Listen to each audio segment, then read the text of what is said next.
Assalamualaikum warahmatullahi wabarakatuh. Waalaikumsalam warahmatullahi wabarakatuh. Kenalkan, kami dari kelompok 10 akan memaparkan mengenai sumber pembiayaan non-konvensional untuk unsur pemerintah dan swasta. Sebelumnya perkenalkan, saya Fauzan Fidias, NPM 18090.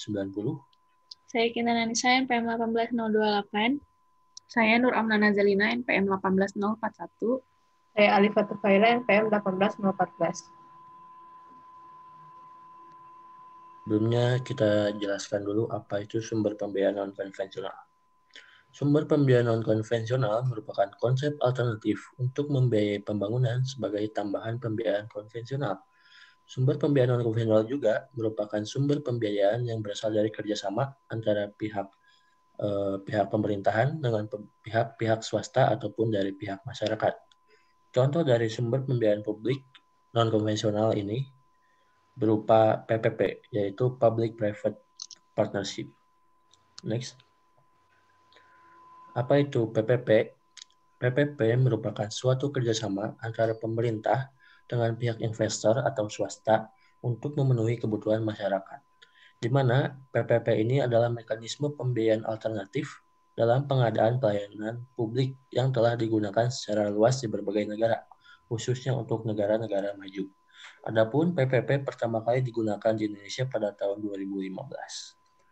Kemudian untuk jenis-jenis dari PPP ini terbagi menjadi beberapa jenis, diantaranya ada desain dan bangun, DB, desain bangun dan operasi, DBO, bangun operasi dan transfer, BOT, bangun sewa dan transfer, BLT, dan lainnya.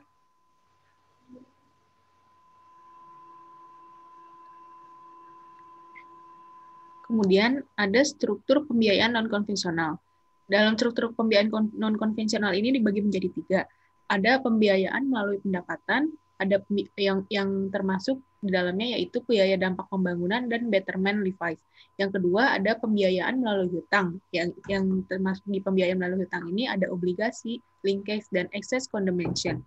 Yang ketiga ada pendapatan melalui kekayaan. Yang termasuk pendapatan melalui kekayaan ini ada joint venture, concessions, dan sumber dana masyarakat. Yang pertama yaitu pembiayaan melalui pendapatan. Pembiayaan melalui pendapatan itu ada yang pertama biaya dampak pembangunan. Biaya dampak pembangunan ini dianggap menjadi biaya pada pengembangan baru untuk membantu dana dan membayar atau memberikan kompensasi untuk konstruksi atau diperlukan untuk perluasan offsite modal perbaikan. Manfaat dari biaya dampak pembangunan ini sendiri yaitu dalam penerapan biaya dampak pembangunan untuk mengurangi beban pada pemerintah, terutama dalam hal pemasukan dan pengeluaran harus seimbang. Yang kedua dari pembiayaan melalui pendapatan yaitu betterment levies, yang merupakan tagihan modal atau capital charge yang ditujukan untuk menutupi atau membiayai biaya modal investasi prasarana. Dalam kenyataannya, jenis pungutan ini relatif kurang banyak digunakan. Adapun tujuan dari betterment levies ini yaitu untuk mendorong masyarakat yang memperoleh manfaat dari adanya prasarana umum agar turut menanggung biayanya. Yang kedua yaitu ada pembiayaan melalui hutang. Yang pembiayaan melalui hutang itu terbagi atas yang pertama obligasi. Obligasi ini pada dasarnya merupakan surat pengakuan utang atas pinjaman yang diterima oleh perusahaan penerbit obligasi dari masyarakat pemodal. Di Indonesia sendiri dijelaskan dalam Undang-Undang Nomor 33 Tahun 2004 mengenai perimbangan keuangan antara pemerintah pusat dan pemerintah daerah, yang mana obligasi daerah adalah pinjaman daerah yang ditawarkan kepada publik melalui penawaran umum di pasar modal. Publiknya sendiri itu termasuk dalam sektor swasta. Adapun tujuan dari penerbitan obligasi daerah adalah untuk membiayai suatu kegiatan investasi sektor publik yang menghasilkan penerimaan dan memberikan manfaat bagi masyarakat. Yang kedua dari pembiayaan melalui hutang yaitu linkage excess condemnation, di mana pada prinsipnya penerapan linkage adalah dengan sebuah syarat perizinan proyek pembangunan dengan menyertakan infrastruktur sejenis yang bersifat publik dan menguntungkan secara ekonomi. Salah satu penerapan linkage ini diantaranya yaitu untuk pengembangan hunian seimbang, di mana pengembang diwajibkan menyediakan perumahan menengah dan sederhana di tengah-tengah pemukiman mewah. Yang ketiga itu ada excess condemnation, Access Compensation ini merupakan metode pembiayaan prasarana secara tidak langsung, di mana sejumlah tanah disisihkan untuk pembangunan prasarana dan sejumlah lainnya yang diberikan pada developer swasta untuk pembangunan komersial. Biasanya dilakukan untuk pembangunan komersial perumahan sederhana maupun menengah.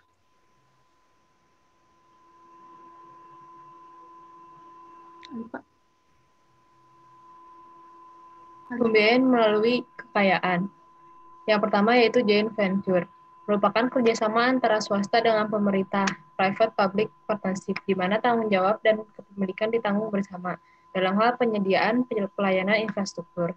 Tujuan utama dari kegiatan ini adalah untuk memadukan keunggulan yang dimiliki sektor swasta, misalnya modal, teknologi, kemampuan manajemen, dengan keunggulan yang dimiliki oleh sektor pemerintah, yaitu kewenangan dan kepercayaan masyarakat. Kedua yaitu konsesius, ialah swasta mengambil alih pengelolaan badan usaha milik pemerintah selama jangka waktu yang diberikan, di mana dalam jangka waktu tersebut swasta diberikan hak untuk mengelola fasilitas infrastruktur dan karenanya akan menanggung risiko investasi. Yang ketiga yaitu sumber dana masyarakat. Sumber dana masyarakat adalah segala macam sumber pendanaan yang berasal dari harta atau tenaga masyarakat sekitar guna pembangunan wilayah sekitar. Ada yang jenis-jenisnya yaitu pertama zakat, kedua sindikasi perbankan, ketiga swadaya masyarakat. Tabel modal pembiayaan non-konvensional. Instrumen keuangan pertama yaitu pendapatan. Instrumennya ada Betterment Levies, pelakunya yaitu pemerintah. Yang kedua Development Impact Fees, pelakunya swasta. Lalu ketiga Land Readjustment, pelakunya pemerintah dan swasta. Instrumen keuangan kedua yaitu hutang. Instrumen pertamanya pinjaman daerah, pelakunya yaitu pemerintah dan swasta.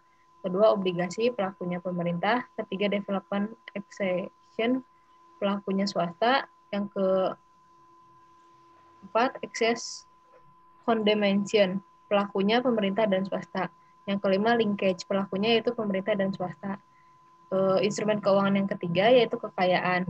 Instrumen pertamanya yaitu manajemen aset, pelakunya pemerintah. Kedua joint venture, pelakunya pemerintah dan swasta.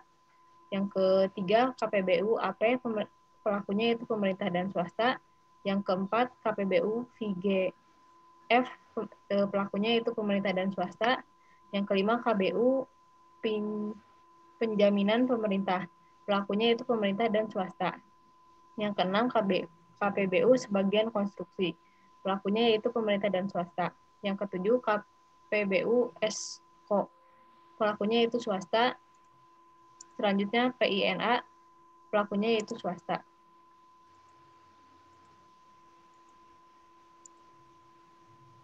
Selanjutnya ada permasalahan yang sering kali muncul dalam penggunaan PPP ini. Di antaranya yaitu yang pertama perizinan lahan, yaitu diperlukan koordinasi antara Pemda, pemerintah pusat, dan swasta, khususnya bagi pembangunan infrastruktur jaringan yang lebih rumit karena mencakup lebih dari satu wilayah.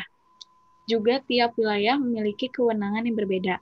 Yang kedua yaitu masalah kelembagaan. Kelembagaan di sini yaitu terkait peraturan perundangan dan instansi terkait yang kehadirannya sangat diperlukan, karena akan terlihat keseriusan antara pemerintah dan swasta dalam kerjasama ini. Yang ketiga yaitu terbatasnya komitmen bersama untuk mewujudkan PPP secara optimal.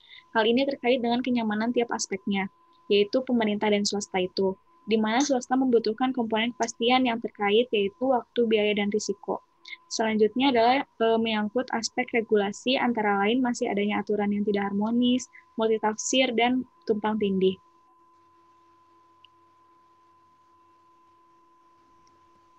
Selanjutnya ada contoh kasus, yaitu kerjasama antara Pemkab Sidoarjo dengan PT Indrako sebagai swasta untuk membangun Sun City Plaza Sidoarjo.